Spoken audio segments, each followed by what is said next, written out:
నమస్తే. Right news Chaitanya వ్యక్తుల కార్యక్రమానికి స్వాగతం. ఈనాటి కార్యక్రమంలో పాల్గొనడానికి మనతో ఉన్నారు ప్రజెంట్ మంత్రి, నెల్లూరు నగర ఎమ్మెల్యే పొంగూరు నారాయణ గారి ఆత్మీయ శిష్యుల్లో ఒకరు. ఆయన విజయం కొరకు అహర్నిశలు శ్రమిస్తూ ఎన్నో కేసులని, ఎన్నో ఇబ్బందులు తన పని పెట్టుకుని అయినప్పటికీ పార్టీ జెండాని నికార్సుగా మోసినటువంటి వ్యక్తి దాసరి వేణుగోపాల్ గారు.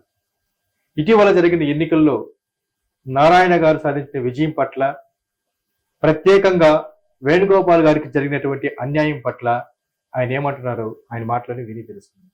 నమస్తే సార్. సార్ బాగున్నారా? బాగున్నా సార్. ఇంతకుముందు మనం కలిసి కూర్చున్నప్పుడు ఎట్టి పరిస్థితుల్లో 2019లో జరిగినటువంటి అవకతవకలు జరగవు, 2024లో నారాయణ గారికి భారీ విజయం ఖాయమని మా ఛానల్ ద్వారానే మీరు తెలియజెప్పారు. మీరు అనుకున్న విధంగానే నారాయణ గారి విజయం సాధించారు, మంత్రిగా కూడా అయిపోయారు. అయితే ఎన్నికల సమయంలో మీరు కొన్ని ఆటుపోట్లను ఎదుర్కొన్నారని చెప్పి మాకు తెలిసింది. వాటి గురించి వివరిస్తారా సార్? ఎన్నికల సమయంలో ఆటుపోట్లు అయితే ఎదుర్కొని ఈ ఆత్మాభిమానం చంపుకొని నేను పోలేక. కారణం ఏంటి సార్? కారణం ఏం లేదు, అవతల వాళ్ళని, వైసీపీలో ఉండే వాళ్ళని టీడీపీలోకి తీసుకొచ్చారు. ఓకే. తీసుకొచ్చే ముందు కానీ తీసుకొచ్చిన తర్వాత కానీ కూర్చోపెట్టి సంప్రదించి, వేణు ఉన్నాడు, వేణు పార్టీని నమ్ముకున్నాడు, అతని కాంప్రమైజ్ చేయడమా, ఇదే చేయాలి. అలా లేదు. సరే, నేను గమ్ముగా నా పార్టీకి నేను గమ్ముగా అయిపోయి నా వర్క్ నేను చేసుకుంటుంటే ఏ కాడికి వచ్చిన కాడి నుంచి ఆధిపత్యం కావాలి, వాళ్ళకి ఆధిపత్యం కావాలి. ఆధిపత్యం కోసం లేనిపోని అన్ని నా వెనకాల చేస్తా వచ్చారు. గొడవలకి దిగారు. లేడీస్ ముందే పట్టుకొని నా కన్న తల్లిని నన్ను కొట్టడానికి కూడా వచ్చారు. నా కన్న తల్లిని దూషించారు కూడా. ఒక రాజకీయం కోసం ఇంట్లో ఆడవాళ్ళని కూడా రోడ్డుని తీర్చడం అనేది నాకు ఇది కాదు. నేను నారాయణ సార్ కాడికి వెళ్ళాను. నారాయణ సార్ కాడికి వెళ్ళి జరుగుతుందని చెప్పాను. నేను అక్కడే స్పాట్ లోనే ఫోన్ చేశాను, డైరెక్ట్గా వెళ్ళి చెప్పాను. ఆయన అన్న ఒక్క మాటే నాకు ఎందుకు ఇంకా అని అనిపించింది. నాకు ఏమన్నారు సార్? నువ్వే తగ్గిపోవాలి వేణు, వాళ్ళు పెద్దోళ్ళు కౌన్సిలర్, నువ్వే తగ్గి వాళ్ళతో మాట్లాడిపోవాలి, వాళ్ళ కాడికి నువ్వు మాట్లాడుకోవాలి, నువ్వు తగ్గిపోవాలి అన్నారు. నాకు ఆ సెకండ్ ఆత్మభావం. నేను చేసిన తప్పేంది? వాళ్ళకి నాకు ఏమన్నా ఫ్యాక్షనిజం, రౌడీజం ఉన్నా లేదే? వాళ్ళకి నాకు ఆస్తి తగదాడు ఏమన్నా, బిజినెస్ తగదాడు ఏమన్నా? ఏమీ లేవు. కేవలం మా గౌరవాన్ని తగ్గించవద్దని కోరుకున్నారు. ఏమీ లేవు. ఎందుకు వచ్చింది వైరము? వాళ్ళకి నాకు వైరం ఏం నుంచి వచ్చింది? కార్పొరేషన్ ఎలక్షన్ కాడి నుంచి వైరం వచ్చింది. కార్పొరేషన్ ఎలక్షన్ లో వాళ్ళు వైసీపీ నుంచి ఉన్నారు, మీరు తెలుగుదేశం. నేను తెలుగుదేశం పార్టీ నారాయణ గారు అనుచరుడుగా కొనసాగుతున్నారు. నేను తెలుగుదేశం ఇదిగా కొనసాగుతా ఉన్నాను. పార్టీ టికెట్ ఇచ్చిన అభ్యర్థికి నేను సపోర్ట్ చేస్తాను. అడిగారు వచ్చి, వాళ్ళు అడిగిన క్వశ్చన్ ఏంటి, నువ్వు క్యాండిడేట్ కాదు, మీ వాళ్ళ చేత కానీ నువ్వు కానీ మాకు ఓట్లు ఇవ్వమని మేము చెప్పట్లేదు, మేము ఒకటే అడుగుతున్నాం, నువ్వు వార్డులో తిరగొద్దు పార్టీ తరఫున అన్నారు. నేను దానికి కుదరదు అన్న తర్వాత ఆ రోజే పబ్లిక్ లోని మా అన్న ముందు, మా అందరి ముందు, కుటుంబ సభ్యులు అందరి ముందు బెదిరించారు. జాగ్రత్త, వ్యాపారాలు చేసేవాళ్ళు అనుకున్నట్లుగానే మీ షాప్ పైన రైడ్ జరిగిందని కూడా మాకు తెలుస్తారు. ఫుడ్ ఇన్స్పెక్టర్ ఆధ్వర్యంలో చేశారు. నేను దానికి నారాయణ సార్, అప్పటి మంత్రి గారు కూడా వాళ్ళకి సంఘీభావాన్ని ప్రకటించారు. అనిల్ కుమార్ యాదవ్ డైరెక్ట్ గా చెప్పాడు కదా. అమరావతి కృష్ణారెడ్డి గారి ముందు, మురళీకృష్ణ ఎండి వాళ్ళ ముందు, అందరి ముందు చెప్పాడు. అప్పుడు మినిస్టర్, ఎమ్మెల్యే అనిల్ కుమార్ చెప్పాడు, నాకు కొందరు చేసేదాకా నన్ను ఒప్పుకోలేదు, నేనంటూ హెల్త్ ఆఫీసర్కి చెప్పి నేను మూపించిన షాప్ ఎవరిదిరా నెల్లూరులో అంటే కాలనీ సెంటర్ 7వ వార్డులో chicken pakoda shop, Venu shop అని చెప్పి డైరెక్ట్ గా చెప్పాడు. ఒప్పుకున్నాడు. దానికి దగ్గర సాక్ష్యాధారాలు కూడా నాకు అతను అదే అన్నాడు. సెక్రటరీ, సచివాలయం సెక్రటరీ రామకృష్ణ అనేవాడు, వాళ్ళ తొత్తు ఫోన్ లో రికార్డు నా కాడ ఉన్నాయి, వీడియో రికార్డు, మొత్తం వాయిస్ రికార్డులు ఉన్నాయి, వీడియో రికార్డు. మీకు జరిగిన అన్యాయం గురించి నారాయణ గారికి తెలుసా సార్? అప్పుడు విషయం గురించి నేను డైరెక్ట్ ఫోన్ చేసింది లోగడ ఇంటర్వ్యూలో చెప్పాను మీకు. సేనన్నకి నారాయణ సార్ గారు, నారాయణ సార్ స్పందించారు. ఆయన 50 సార్లు ఆయనకి ఫోన్ చేశాడు. హెల్త్ ఆఫీసర్ కి ఫోన్ లిఫ్ట్ చేయలేదు. ఫోన్ లిఫ్ట్ చేయగా వేణు నువ్వే అతను ఎక్కడున్నా సరే పట్టుకొని నువ్వే డైరెక్ట్ అక్కడికి వెళ్ళి ఫోన్ చేసి ఇమ్మన్నారు. నేను వెళ్ళాను. నేను వెళ్ళడమే కాకుండా నేను ఇంకొక 2-3 తీసుకొని వెళ్ళాను. నేను వెళ్ళి ఫోన్ చేసి లైన్ లో ఉన్నాడు సార్ అని ఫోన్ ఇవ్వబోతే తా అన్నాడు. కేర్లెస్ గా పోతూ తా అన్నాడు సీరియస్.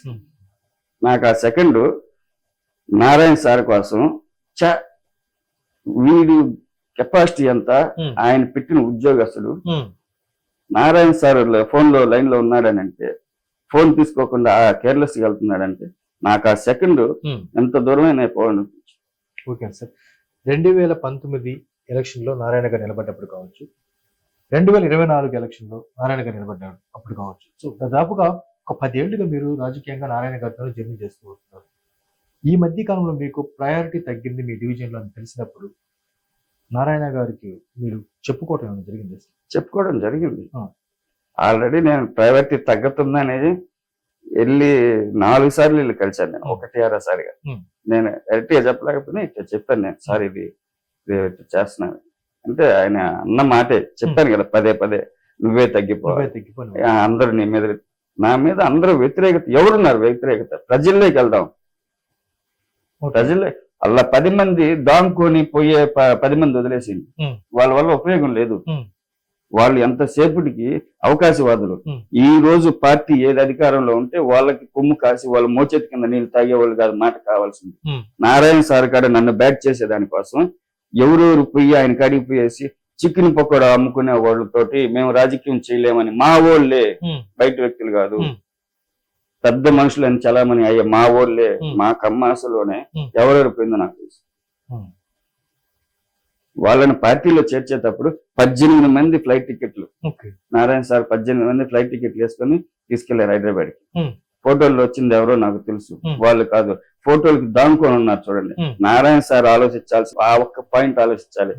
నారా చంద్రబాబు నాయుడు గారి కాడికి వెళ్ళి ఆయన నివాసం కాడికి వెళ్ళి ఫోటోలు రాకుండా దాంకొని ఉన్న వ్యక్తులు రేపు నీకు ఏం మాత్రం ఉపయోగపడతారు?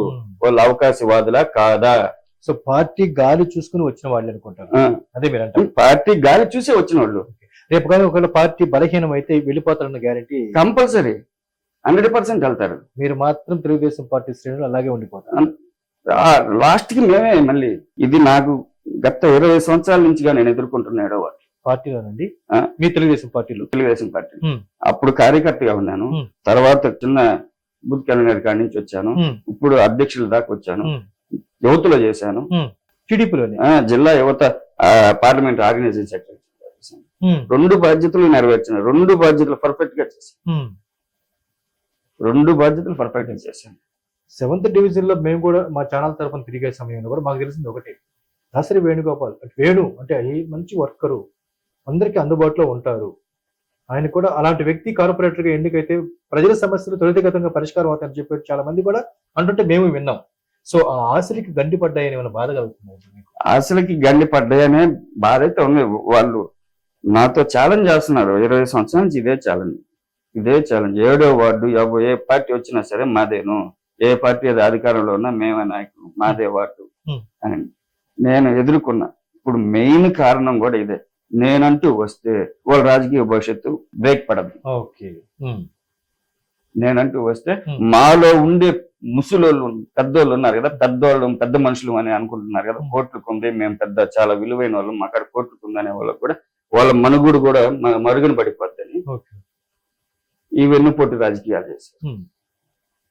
ఓకే సార్, ఇలాంటి పరిస్థితుల్లో అంటే ఓ రకంగా 20 ఏళ్లుగా మీరు తెలుగుదేశం పార్టీలో ఉన్నప్పటికీ 10 సంవత్సరాలుగా నారాయణ గారితో కలిసి జర్నీ చేస్తున్నప్పటికీ కూడా ఊహించినంత ప్రయారిటీ రాకపోయింది. ఈ విషయం పట్ల మీరు చాలా బాధను అనుభవిస్తున్న సంగతి నాకు అర్థమైపోతూ ఉంది. సో మీ ఫ్యూచర్ స్టెప్స్ ఎలా ఉండే అవకాశం? ఫ్యూచర్ స్టెప్స్ ఏముంది, పోతే ప్రాణం తెస్తారేమో, అయితే ప్రాణం అయితే తెస్తారేమో, కానీ నా ఆశయాన్ని మాత్రం నేను వదులుకున్నాను. వాళ్ళు అనుకుంటున్నట్టు నేనేదో భయపడిపోయి దానికోని ఉన్నాను రావట్లేదు అని చాలా గుసగుసలు వస్తున్నాయి. ఇంకా రాళ్ళు అయిపోయింది అది ఇదని. కానీ నేనైతే కామ్ అవ్వను. నా ఆశయ సాధన కోసం నేను కృషి చేస్తాను. నేను ఇండిపెండెంట్ గా వేస్తాను. అయితే ఏమవుతారు, సంపత్రా చంపేస్తారేమో, చంపేమను రెడీ. దురదృష్టం ఏంటంటే మీకు అపోజిషన్ నుంచి కన్నా గానీ ఈ రోజు సొంత పార్టీల నుంచి మీకు బాగా ఇబ్బందిగా ఉంది. అపోజిషన్ పార్టీ వాళ్ళు పెట్టినప్పుడు కూడా నేను లొంగల. నారాయణ సార్ కాడ నన్ను దూరం చేయాలని, నారాయణ సార్కి నాకు నా మీద బ్యాడ్ ఒపీనియన్ కలిగేయాలని ఒకటి కాదు, ఒకటి అరా కాదు, ఎన్నో పార్టీ మారుతున్నాడని చెప్పాడు. నాకు డైరెక్ట్ ఫోన్ చేసి అడిగాడు నారాయణ సార్, ఏమేమో పార్టీ ఏమన్నా మారే ఆలోచన ఉందా? నేనైతే చెప్పాను నారాయణ సార్కి, అప్పుడు చెప్పా ఇప్పుడు చెప్తున్నా, నాది ఒకటి, నా గొంతులో ఊపిరినంత వరకు టీడీపీను, నా గొంతులో ఊపిరినంత వరకు టీడీపీ. కానీ ఒక్క సెకండ్ మొన్న ఆ రోజు అన్న మాట నాకు ఇప్పటికీ నేను మరవలేకపోతున్నా, జీర్ణించుకోలేకపోతున్నా. నారాయణ సార్ అన్న మాట నేను జీర్ణించుకోలేకపోతున్నా.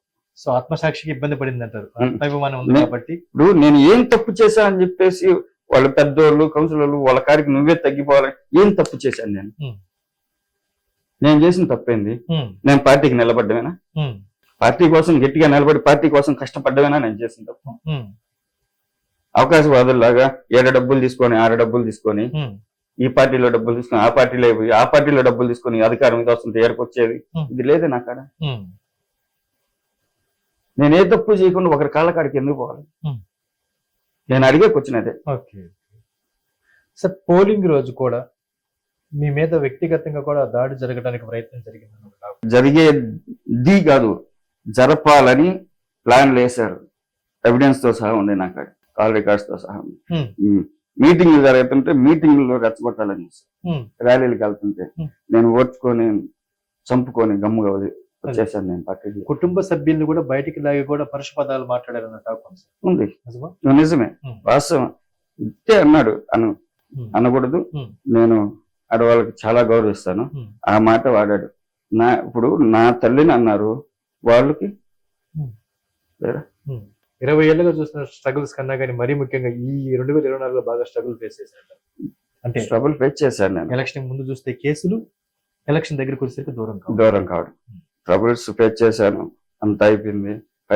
నేను మళ్ళీ కూడా చెప్తున్నాను, నా కాడ ఫైనాన్స్ లేకపోయినా నేను డబ్బు ఖర్చు పెట్టలేను, వాళ్ళు డబ్బులు ఖర్చు పెట్టుకుంటారేమో, నేనైతే ఇండిపెండెంట్ గా వేస్తాను. ఇంకా ఏ రకంగా మిమ్మల్ని ఈ ఎలక్షన్ అప్పుడు ఇబ్బంది పెట్టేసి, ఒకటి నారాయణ గారికి దూరం చేశారు, మీరు వెళ్ళి చెప్పుకున్నా కానీ ఆయనే తగ్గమనేలాగా చేశారు. 2 కవింపు చర్యలకి పాల్పడ్డారు. ఇంకా ఏం చేసేసి ప్రస్తుతానికైతే ఇంకా ఏం చేయాల, ఫ్యూచర్ లో చేయబోతారేమో. అంటే మహా ఏం చేస్తారు, ఎవరన్నా పట్టుకొని కొట్టియడం చేస్తారేమో, రౌడీజం చేస్తారు. ఉండేదే అది రౌడీజం చేస్తారేమో, ఇది చేస్తారు. పార్టీలోకి నిన్నగాక మొన్న వచ్చారు పార్టీలోకి వచ్చి ఫస్ట్ నుంచి పార్టీ కండ వేసుకొని పార్టీ జెండా పెట్టుకొని అన్ని ఇబ్బందులకి ఇదయ్యి షాప్ మీద చేసినా కూడా నా మీదకి ఇది చేయడానికి వచ్చినప్పుడు దాన్ని కూడా ఖండించలేకనేసి. ఈ 20 ఏళ్ళుగా రాజకీయంలో ఉండడం, ఉన్న ఇల్లును కూడా అమ్ముకునే స్థాయికి వెళ్ళిపోయాడు వేణుగోపాల్ గారు. నిజమే. ఆ ఇల్లు అమ్మినా కూడా ఇంకా ఉంటా అప్పులు, ఇంకా అప్పులు ఉంటాను. కానీ ఇన్ని అప్పులున్నా కూడా నేనైతే వదలను. పార్టీ నాకు రేపు టికెట్ ఇవ్వకపోయినా చెప్పాను కదా, ఇండిపెండెంట్ గా వేస్తాను. పార్టీ వదలడం జరగదు, కంటెస్టింగ్ లోంచి తప్పుకోవడం కూడా జరగదు. అప్పుడైనా సరే నారాయణ గారు మిమ్మల్ని, మీ కష్టాన్ని గుర్తిస్తారన్న నమ్మకం మీకు? వాస్తవంగా అయితే నా శ్రేయోభిలాషులు అనే వాళ్ళు చాలా మంది చాలా రకాలుగా చెప్పారు, నిన్ను వాడుకొని కూరల కరివేపాకులాగా తీసేస్తారు ఆయన ఓపెన్ చెప్పారు. చాలా మంది చెప్పారు, నా కస్టమర్లు చెప్పారు,